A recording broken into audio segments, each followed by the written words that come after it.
જય શ્રી કૃષ્ણ બધાને. પુષ્ટિમાર્ગ સત્સંગ સેતુમાં બધાનું ખૂબ ખૂબ હાર્દિક સ્વાગત છે. સુધા સિંધુ સત્સંગ વચનામૃત 68 વૈરાગ્ય કઈ રીતે આવે. એક વખત આપશ્રીએ આજ્ઞા કરી કે વૈરાગ્ય વિના ભક્તિ દ્રઢ ન થાય. સંસારમાં વૈરાગ્ય ઉત્પન્ન કરવા માટે સંસારના પદાર્થોમાં દોષ બુદ્ધિ કરવાથી વૈરાગ્ય આવે. દાખલા તરીકે આ દેહ ક્ષણ ભંગુર છે. વળી હાડ, ચામ, માંસ, રુધિર, મળ, મૂત્ર વગેરે અનેક દુર્ગંધો પદાર્થોથી ભરેલો છે. તેમાં મોહ શું કરવો? સગા સંબંધીઓ તો સ્વાર્થી છે, તેથી તેમાં સ્નેહ કરવો નકામો છે. વિષયો તો વિષ જેવા છે, તેનું સેવન કરવાથી તો મૃત્યુ જ શરીરનું થાય છે. નારી નરકની ખાણ છે, માટે તેનાથી તો દૂર જ રહેવાય.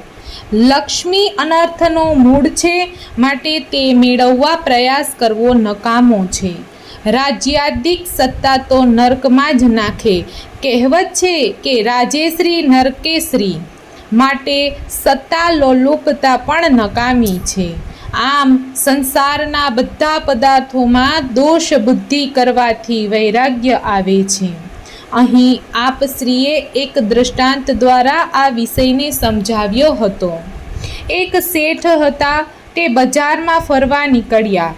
બજારમાં ફરતા ફરતા એક દુકાને પ્લાસ્ટિકનો એક સરસ ગ્લાસ જોવામાં આવ્યો.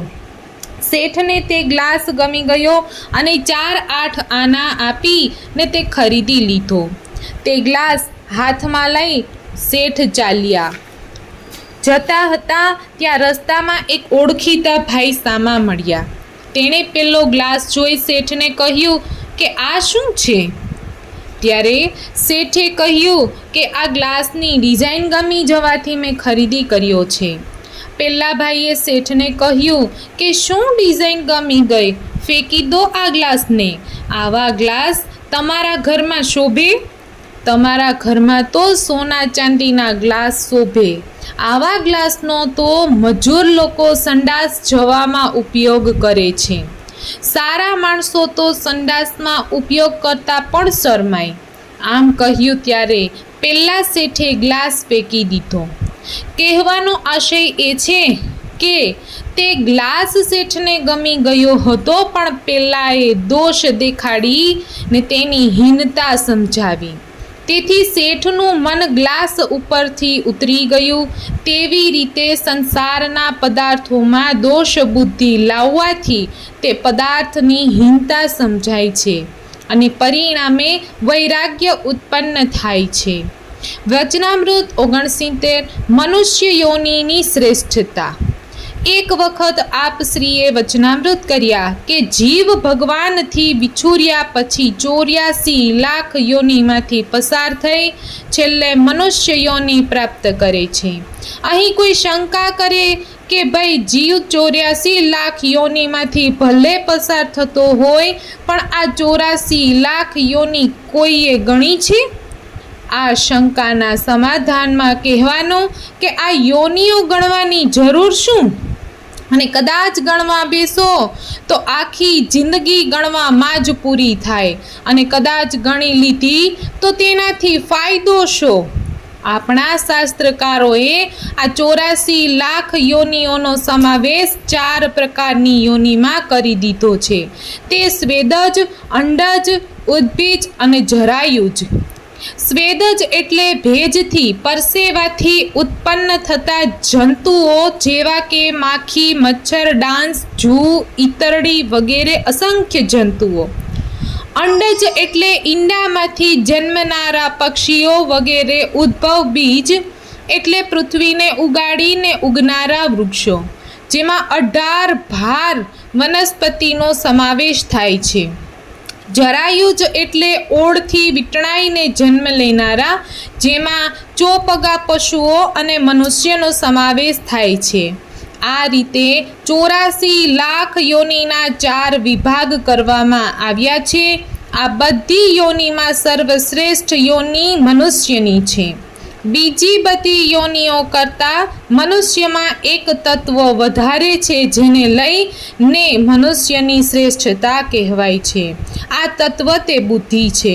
મનુષ્ય સિવાય કોઈ પ્રાણીઓમાં બુદ્ધિ તત્વ હોતું નથી. મનુષ્ય બુદ્ધિ તત્વ દ્વારા આ 84 લાખ યોનિઓના જીવો ઉપર નિયંત્રણ રાખી શકે છે.